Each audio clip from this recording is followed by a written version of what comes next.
Bonjour, bonjour, c'est Dr. Bonjour, c'est Dr. Zallat, médecin rééducateur. Je suis avec vous pour vous présenter un cours concernant les séquelles d'amputation. Bon, on va toujours commencer par le plan du cours. Bon, voilà le plan du cours. On va commencer par une définition. On va voir les étiologies, le protocole opératoire, les différents types de moignons, le bilan clinique, paraclinique, la prise en charge post-opératoire et rééducation fonctionnelle, l'hygiène de vie qui est très importante, la souffrance psychique de l'amputé et on termine par une conclusion. Bon, comme vous savez, c'est quoi une amputation? L'amputation est une intervention chirurgicale qui consiste à l'ablation d'un membre ou d'un segment de membre. Cette amputation, elle est soit réalisée à chaud dans le cadre de l'urgence, soit à froid, c'est-à-dire c'est une intervention qui est programmée. La planification à froid permet le choix de la meilleure technique chirurgicale et du niveau de l'amputation. Cette dernière, c'est-à-dire cette amputation, permet d'obtenir un moignon de bonne qualité en vue d'un appareillage adapté. Parce que notre objectif après l'amputation, c'est d'appareiller le patient et lui permettre, par exemple, si c'est une amputation de membre inférieur, c'est de lui permettre la marche. La technique chirurgicale de choix, ça s'appelle l'ostéomyoplastie. L'ostéomyoplastie est la technique chirurgicale de choix qui nous donne un bon moignon pour un bon appareillage. Bon. L'amputation est fréquente, surtout chez les sujets jeunes, entre 20 et 50 ans, en pleine activité, prédominance masculine. L'origine artéritique est la plus fréquente, suivie de la cause traumatique. C'est les accidents de travail, les accidents de la voie publique, suivi des infections, des tumeurs et agynésie. Voilà, les étiologies sont la cause vasculaire ou artéritique, la cause traumatique, la cause tumorale, la cause infectieuse et la cause congénitale. On va commencer par la cause vasculaire. Elle est la plus fréquente. La cause vasculaire est la plus fréquente. Elle représente 70% des amputations.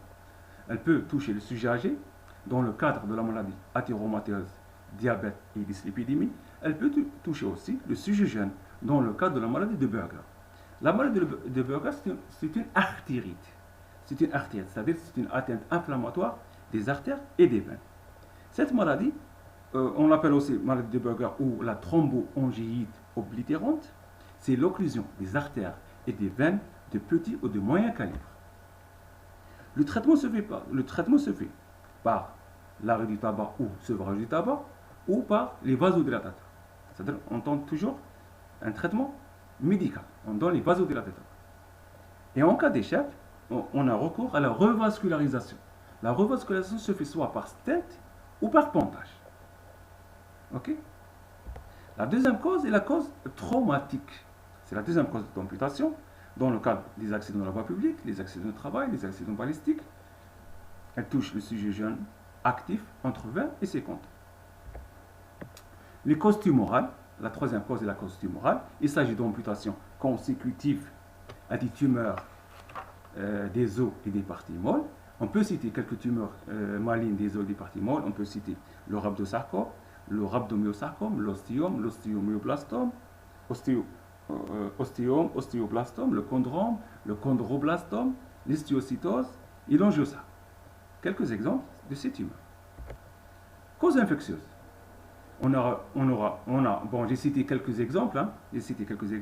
On a le purpura fulminens, c'est un syndrome infectieux sévère provoquant la coagulation du sang et nécrose des tissus.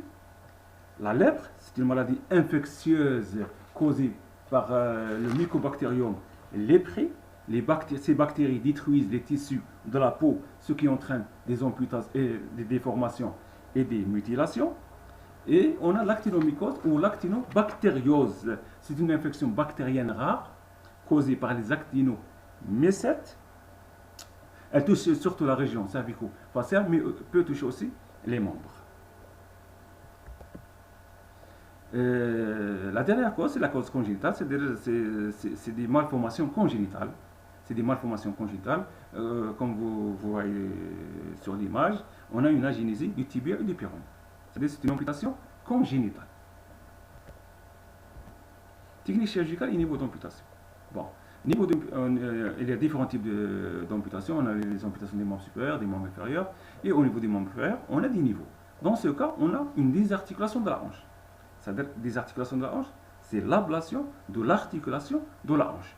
On a des amputations du tiers supérieur de la cuisse, amputation du tiers moyen de la cuisse, amputation du tiers inférieur de la cuisse. C'est différents niveaux d'amputation avec différents appareillages. Au niveau du genou, on a aussi la désarticulation du genou, c'est-à-dire l'ablation totale de l'articulation du genou, soit des amputations du tiers supérieur, soit des amputations du tiers moyen, soit des amputations du tiers inférieur de la jambe. Au niveau de la cheville, c'est pareil. On a soit une désarticulation de la cheville, cette amputation que l'on appelle l'amputation du cil, c'est la désarticulation ou l'ablation de l'articulation de la cheville. L'amputation de Chopard, c'est une amputation sous-astragalienne, sous l'astragale. Amputation de l'isfranc, c'est une amputation médio-tarsienne, c'est-à-dire au milieu du tarse. Soit on a d'autres amputations, l'amputation tarso-métatarsienne, l'amputation métatarso-phalangien et enfin l'amputation interphalangienne. On va voir maintenant les différents types d'amputation. Amputation à moyen ou fermé. On a deux types d'amputation, amputation à moyen ou fermé et amputation à moyen ouvert. On va commencer par l'amputation à moyen ou fermé. Bon, comme on l'a dit déjà au niveau de l'introduction, l'ostéomyoplastie, c'est une technique chirurgicale de choix pour réaliser un moignon parfait et adapté à l'appareillage. Bon, cette technique comporte 4 temps. On va commencer on a le temps osseux, le temps musculaire, le temps vasculo-nerveux et le temps cutané. On va commencer par le temps osseux. La résection osseuse doit être plus haute que la section musculaire, avec respect de l'angle de fer à bœuf. C'est-à-dire, on coupe l'os au-dessus de la section musculaire, avec respect de l'angle de fer à bœuf. C'est quoi l'angle de fer à bœuf? L'angle de fer à bœuf, c'est-à-dire l'os est coupé ou réséqué de telle sorte qu'il ne soit pas saillant. C'est-à-dire l'os est coupé ou réséqué de telle sorte qu'il ne soit pas saillant afin de ne pas blesser la peau et pour permettre un bon chaussage de la prothèse. Le deuxième temps, c'est le temps musculaire. Suture des muscles agonistes, antagonistes. C'est-à-dire on suture les muscles fléchisseurs avec les muscles extenseurs et les muscles adducteurs avec les muscles abducteurs. C'est-à-dire pour éviter les attitudes vicieuses du moignon et pour donner un équilibre entre les muscles. Agonistes, c'est-à-dire agonistes, c'est-à-dire fléchisseurs, son antagoniste, c'est l'extenseur. Muscle fléchisseur, son antagoniste, comme on l'a dit, c'est l'extenseur. Et muscle adducteur, son antagoniste, c'est le muscle abducteur. Bon, troisième temps, c'est le temps vasculo-nerveux. Les vaisseaux doivent être coupés le plus bas possible pour permettre une bonne vascularisation du moignon, pour éviter la nécrose de la peau. Et les nerfs sont sectionnés le plus haut possible et enfouis dans les masses musculaires pour éviter la formation de névrome. C'est quoi le névrome?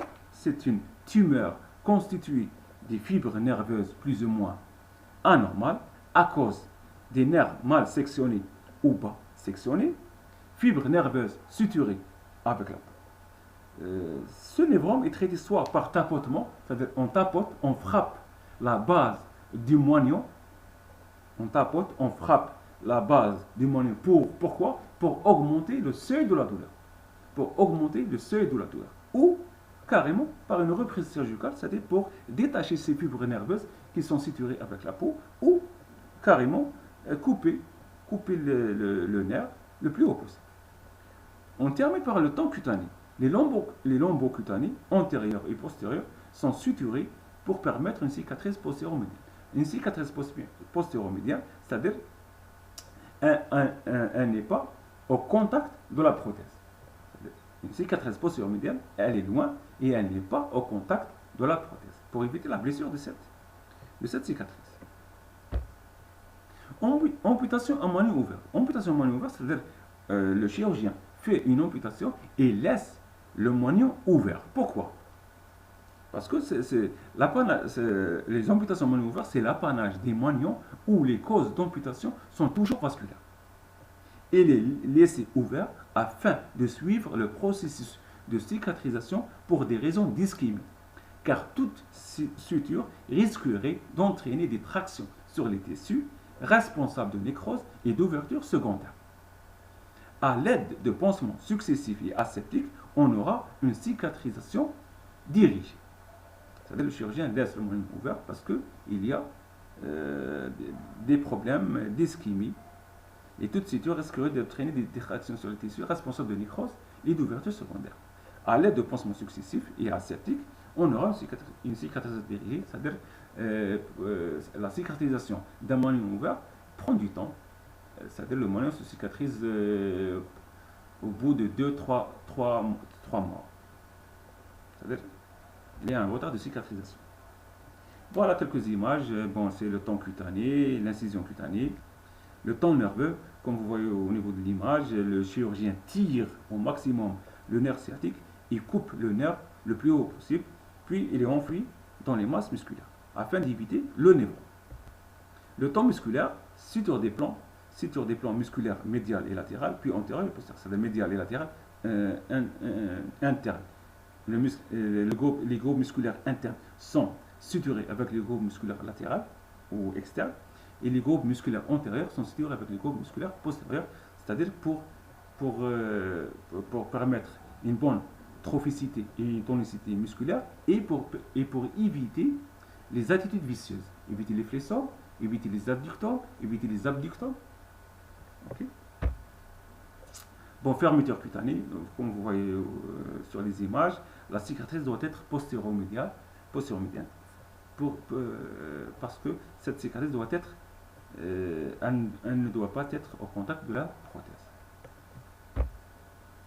Voilà, une amputation à moignon ouvert, vous voyez, le niveau d'amputation est ouvert. Il n'y a pas de suture au niveau de la base du moignon à cause des problèmes vasculaires.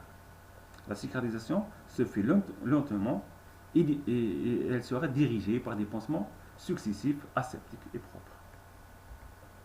Quelques complications au niveau de la peau, comme vous regardez, au niveau de la peau, c'est une nécrose de la peau.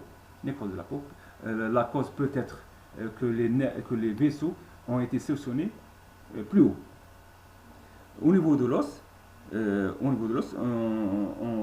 voit en objectif une exostose osseuse parce que l'os n'a pas été réséqué d'une façon correcte. Vous voyez l'os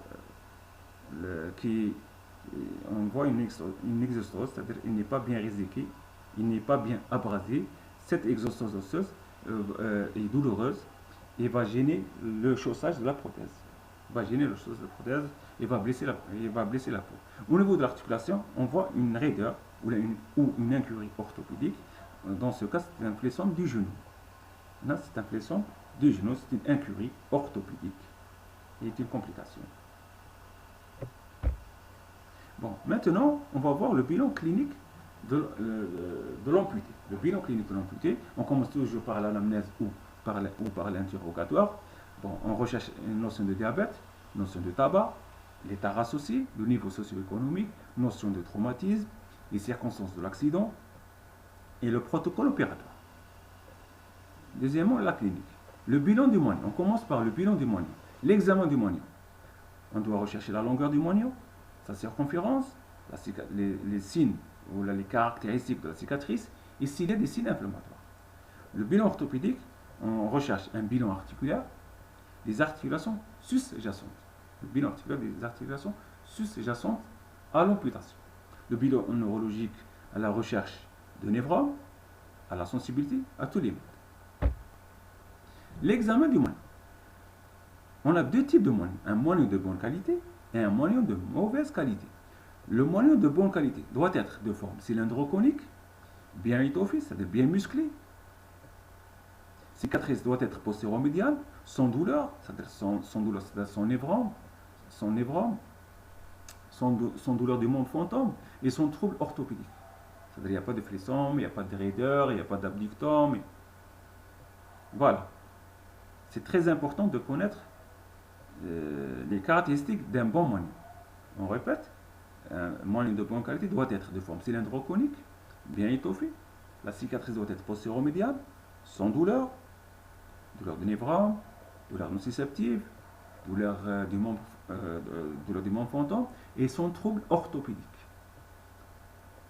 Le moignon de mauvaise qualité, c'est un moignon douloureux. Le moignon de mauvaise qualité, c'est un moignon douloureux, c'est-à-dire soit douleur du membre fantôme, soit névrome. Bon, névrome, on a dit que c'est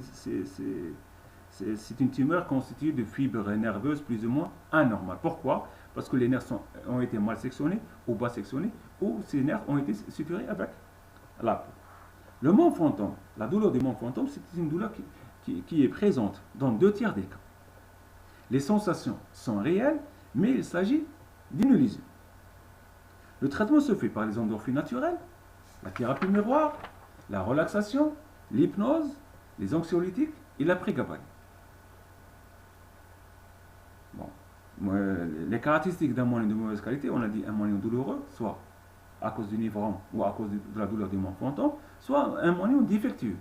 C'est-à-dire il y a des troubles orthopédiques, comme le fléson, comme l'abducteur, soit une cicatrice antérieure ou un moignon maigre. Maintenant, on va voir le bilan général du patient. On doit faire un bilan orthopédique des articulations du membre contralatéral, bilan vasculaire, la recherche des pouls, la tension artérielle, bilan des muscles du biquillage, parce que le patient va marcher avec des béquilles. Il doit utiliser des muscles du biquillage. Qui sont les abducteurs de l'épaule? Qui sont les abducteurs de l'épaule? Les 3 grands. Le grand dorsal, le grand rond, le grand dorsal, le grand rond et le grand pectoral. Et l'extenseur du bras, le triceps brachial, les extenseurs du poignet, le premier et deuxième radial, et les fléchisseurs des doigts. Les muscles du biquillage sont le grand dorsal, le grand rond, le grand pectoral, le triceps brachial, les extenseurs du poignet qui sont le premier et le deuxième radial, et les fléchisseurs des doigts. On doit faire un bilan fonctionnel, c'est-à-dire voir la mobilité et les transferts du patient, faire un bilan psychologique parce que le patient est en phase de deuil et voir s'il est motivé pour la suite de la thérapie et s'il y a une possibilité de sa réinsertion socio-professionnelle.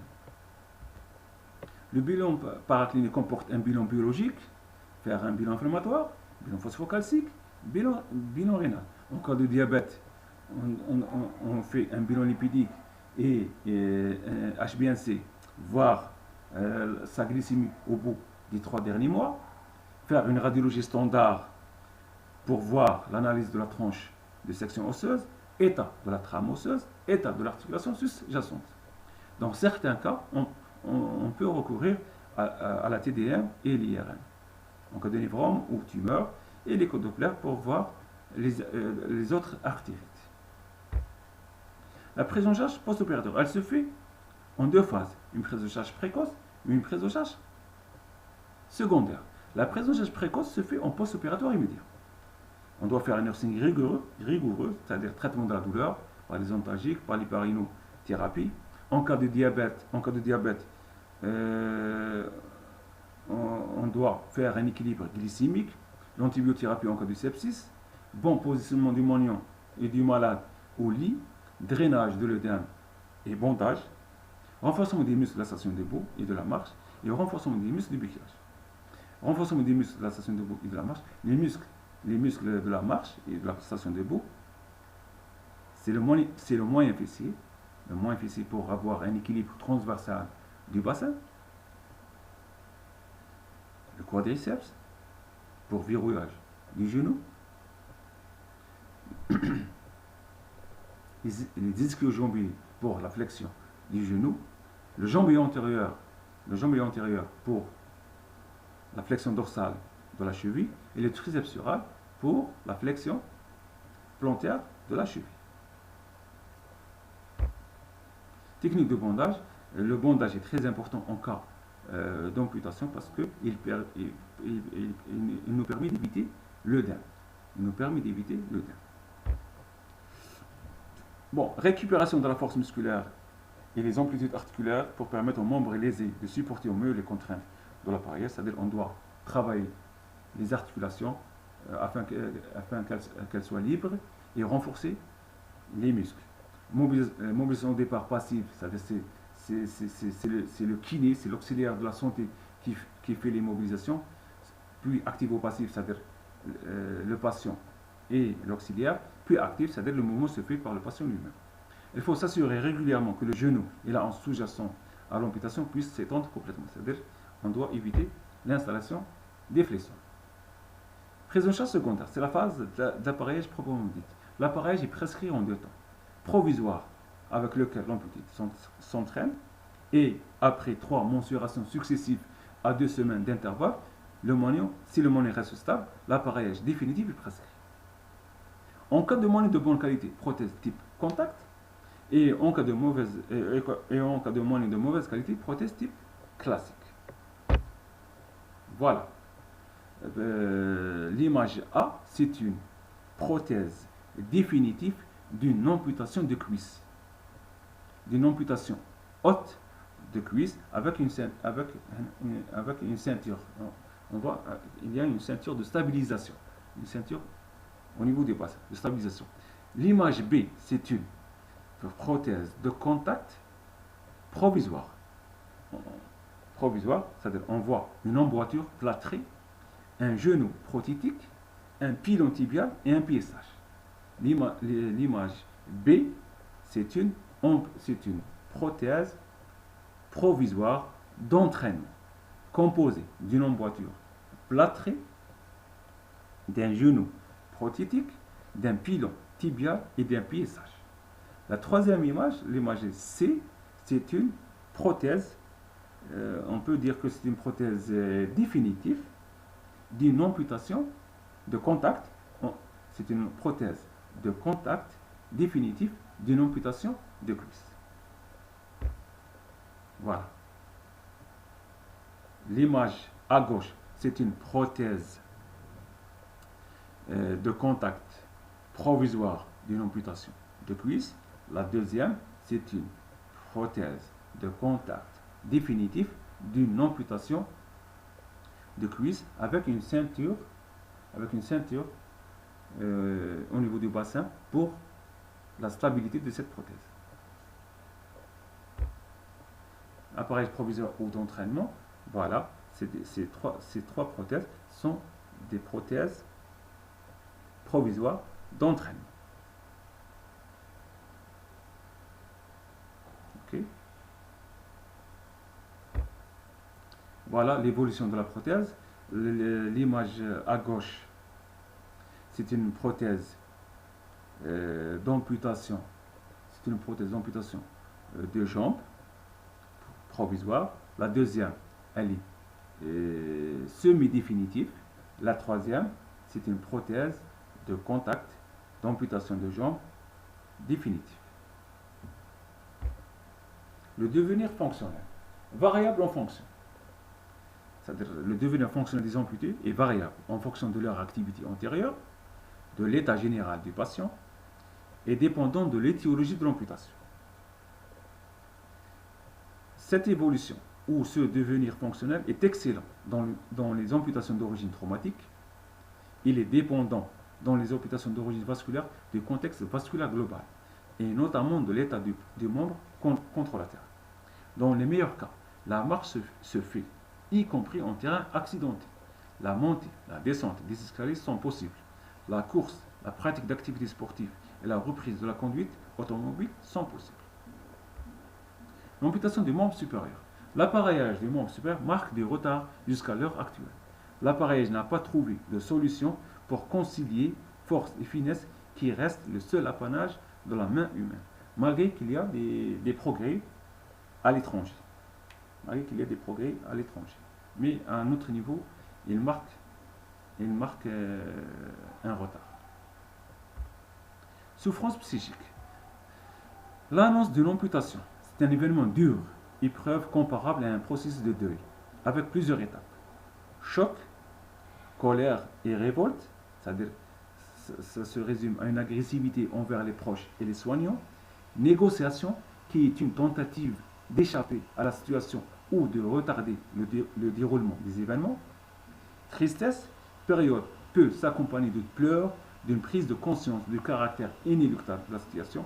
Acceptation, finalement c'est l'acceptation. Il s'agit finalement de l'acceptation de la situation et l'intégration de la perte de membre. On apprend à vivre avec. L'hygiène de vie, adopter un mode de vie sain et les soins apportés aux membres inférieurs sont des facteurs importants du succès du traitement et de la prévention des complications. On doit arrêter le tabac, avec une bonne alimentation, rééquilibrer le diabète, faire des exercices réguliers pour ouvrir les circulations collatérales. Voilà un amputé qui fait de l'escalade. Un amputé qui fait de l'escalade. On conclut par une conclusion. La prise en charge des amputations nécessite une équipe pluridisciplinaire. Orthopédiste, rééducateur, kinésithérapeute, appareilleur et psychologue. La qualité du moignon détermine l'efficacité de l'appareillage. Le but de la prise en charge des amputés est de permettre une réinsertion socio-professionnelle et une qualité de vie meilleure. Et je vous remercie.